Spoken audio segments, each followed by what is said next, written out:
परमार्थामध्ये लागला घ्या. तुमची रील धर्मदायच्या समोर ही पेश केली जाईल.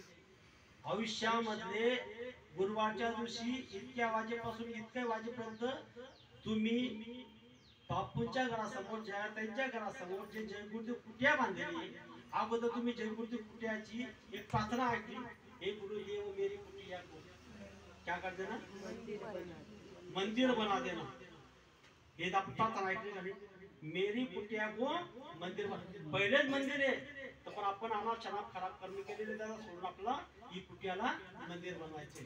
तर या ठिकाणी तुम्ही आलात तर ही सगळी त्या ठिकाणी फिल्म दाखवली जाईल की तुम्ही या ठिकाणी इतके लोक होते. तर जळगाव जिल्ह्यामधून हे व्यक्ती आले होते. बाबाजींचे असे वचन ऐकलेले तुम्ही असं सांगितलेले. याच्यावर तुम्ही विचार करा. तुमच्या जीवात्मासाठी हा समय तिथं नोट केला जाईल. आणि हा समय इतका महत्वाचा आहे.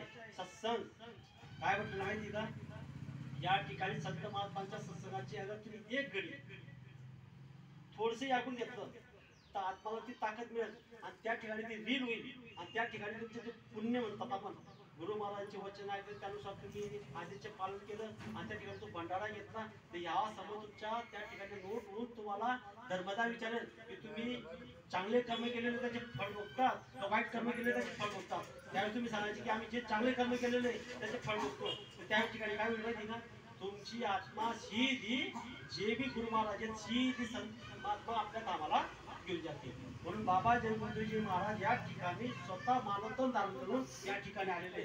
ज्यावेळेस भारत सारख्या देशामध्ये ग्लानी होते त्यावेळेस काय होतं, स्वयं संत महात्मा या ठिकाणी येतात.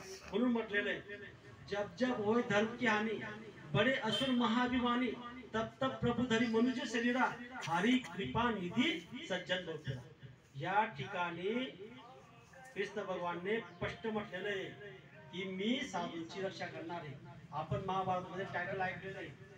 त्या ठिकाणी ते टायटल तुम्ही परिपूर्ण व्यवस्थित ऐकायचं. साधूची रक्षा होणार आहे. साधू कोणाला म्हणतात, जो आत्मकल्याणची साधना करतो त्याला साधू म्हणतात. दाढी बाल लाल पिले वस्त्र भगवा वस्त्रवाल्याला साधू म्हणत नाही. बाबाजी काय म्हणतात की जो आत्मकल्याणची साधना करतो त्याला साधू म्हणतात. आणि त्याची रक्षा करण्यासाठी कोण येणार आहे, स्वयं कृष्ण भगवान येणार आहे. त्याच्यावर टायटल आपण सर्वांनी ऐकलेले. काय ऐकलेले, यदा यदा हि धर्मस्य ग्लानिर्भवति भारत अभ्युत्थानम् अधर्मस्य तदात्मानं सृजाम्यहम् परित्राणाय साधूनां विनाशकार्ये दुष्कृतम् धर्म संस्थापनार्थाय संभवामि युगे युगे. मैं हर युग में आऊंगा और जो साधू है उनकी रक्षा करूंगा. म्हणून बाबा जयगुरुजी महाराजांनी सांगितलं, सकाळी तुम्ही आपल्या घरी सुमिरन ध्यान भजन करायचे, संध्याकाळी सामूहिक रूप मध्ये सुमिरन ध्यान भजन करायचे. भजन और भोजन एकांत में किया जाता है. और बाबाजी ने क्या सांगितलं है, क्योंकि कहा गया है कि संत वचन पढ़ने में ब्रह्म जाय ब्रह्मांड. स्वयं अधिकारी पुरुष बाबा जयगुरुजी महाराज आलेले. त्यांनी जी आपल्या मुखाने जी गोष्ट बोलले, जे वचन बोलले ते पद्धतचे नक्की होऊन जाणार आहे.